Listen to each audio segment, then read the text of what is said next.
ಇದ್ರದ್ದು previous day night ಒಂದ್ ಸ್ವಲ್ಪ ಇದ್ರಲ್ಲಿ 1-2 ಟೈಮ್ಸ್ ಅಷ್ಟು, because my hair is curly dry and it is very dry. ಎಷ್ಟು ಹಾಕಿದ್ರು ಎಣ್ಣೆ ಹೀರ್ಕೊಂಡ್ಬಿಡತ್ತೆ. ಸ್ಕ್ಯಾಲ್ಪ್ ಹೀರ್ತಿದ್ಯಾ ಇಲ್ದೇ ಇದ್ರೆ ಕೂದ್ಲೇ ಹೀರ್ಕೋತಿದ್ಯಾ ಐ ಡೋಂಟ್ ನೋ. ಬಟ್ ಇದು ಸ್ಕ್ಯಾಲ್ಪ್ ಹಾಕದಾಗ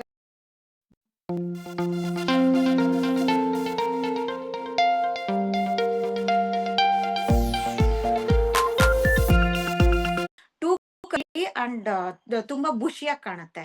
ಸೊ 2 ಪಂಪ್ಸ್ ತಗೊಳ್ತೀನಿ. ಫುಲ್ಲು ಹೇರ್ ಲೆಂತ್ಗೆ ಫುಲ್ಲು ಪಾರ್ಟ್ ಬೈ ಪಾರ್ಟ್ ಎಲ್ಲ ಹಚ್ಕೋತೀನಿ.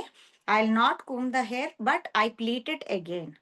ಪ್ಲೀಟ್ ಮಾಡ್ಬಿಟ್ಟು ನೆಕ್ಸ್ಟ್ ಡೇ ನಾರ್ಮಲ್ ಶಾಂಪೂಯಿಂಗ್ ಮಾಡ್ತೀನಿ. ಅದಾದ್ಮೇಲೆ I can see the glow ಹೆಂಗಿರತ್ತೆ ಅಂದ್ರೆ ಇನ್ನ ಡಾರ್ಕ್ ಆಗಿ ಕಾಣುತ್ತೆ ನಂದು ಹೇರು, ಮತ್ತೆ ಸಾಫ್ಟ್ ಆಗೂ ಇರುತ್ತೆ. ಯೂಶಲಿ ಕಂಡೀಷ್ನರು ಎಲ್ಲ ಹಾಕೊಂಡು ಲಿವಿನ್ ಕಂಡೀಷ್ನರ್ಸ್ ಎಲ್ಲ ಯೂಸ್ ಮಾಡ್ತೀನಿ. But this is even more softer. ಆ ಡ್ಯಾಮೇಜ್ ಆಗಿರೋದಾಗ್ಲಿ ಏನೂ ಗೊತ್ತಾಗಲ್ಲ. Already it is not damage but it is rough ಅಂತ ಗೊತ್ತಾಗತ್ತೆ. But to see it is rough ಅನ್ಸತ್ತೆ, ಡ್ರೈ ಅನ್ಸತ್ತೆ. ಬಟ್ ನಾನು ಕೈಯಲ್ಲಿ ಮುಟ್ಕೊಂಡಾಗ ಅದು ಸಾಫ್ಟ್ ಅನ್ಸ್ದಾಗ ಐ ಫೀಲ್ ವೆರಿ ಹ್ಯಾಪಿ. ಮತ್ತೆ ಇದು ಹಚ್ಕೊಂಡಿದ ತಕ್ಷಣ ಐ ಕ್ಯಾನ್ ಫೀಲ್ ಏನೋ ದಪ್ಪ ಆಗ್ತಿದೆಯೇನೋ ಹೇರು. ಯಾಕೆಂದ್ರೆ ವಯಸ್ಸು ಆಗ್ತಾ ಆಗ್ತಾ ಹೇರ್ ಥಿನ್ನಿಂಗ್ ಆಗತ್ತೆ. ಯೂಶಲಿ ದಪ್ಪ ಆಗಕ್ಕೆ ಎಲ್ರು ನಾವು ಕಷ್ಟ ಪಡ್ತಿರ್ತೀವಿ.